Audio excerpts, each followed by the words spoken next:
May kuwento ako. Babae ako.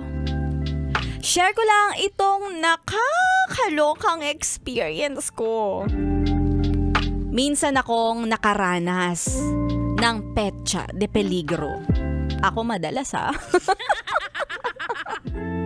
At sabi ko nga, ano kaya ang magandang gawin para magkaroon ng extra income?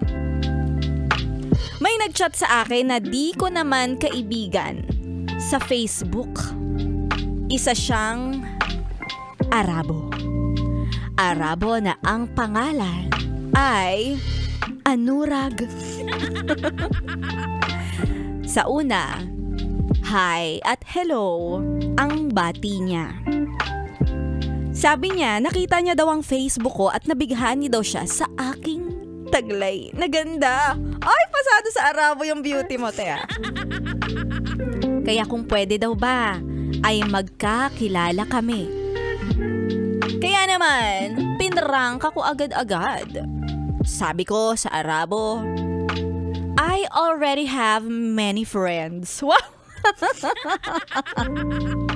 Ang sagot niya, okay, I will send money to you if you send pictures. Wow!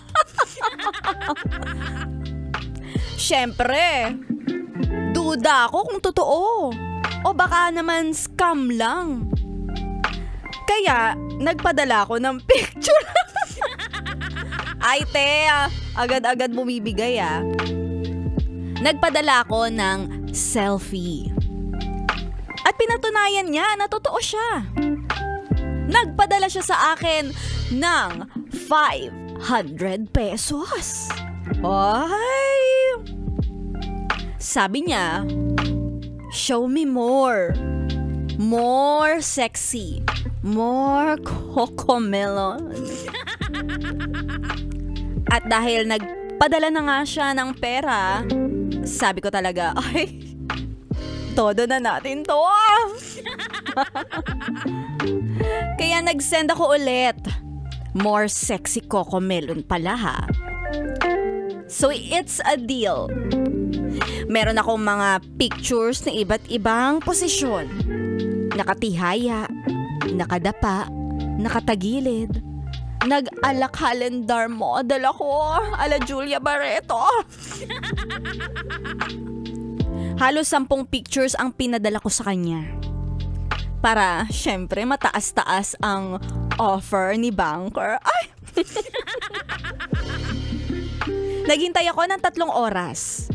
Tapos yung 3 oras naging 3 araw. Tapos naging 30 days.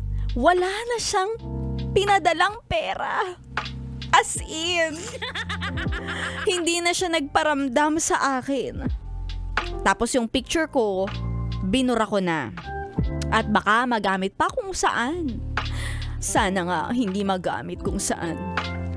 Kaya nung mga panahon na aligagana ako, sinabi ko na to sa asawa ko. Ay, may asawa ka pala.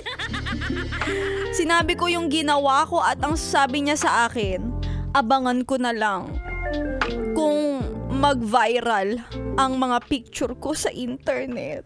Aww.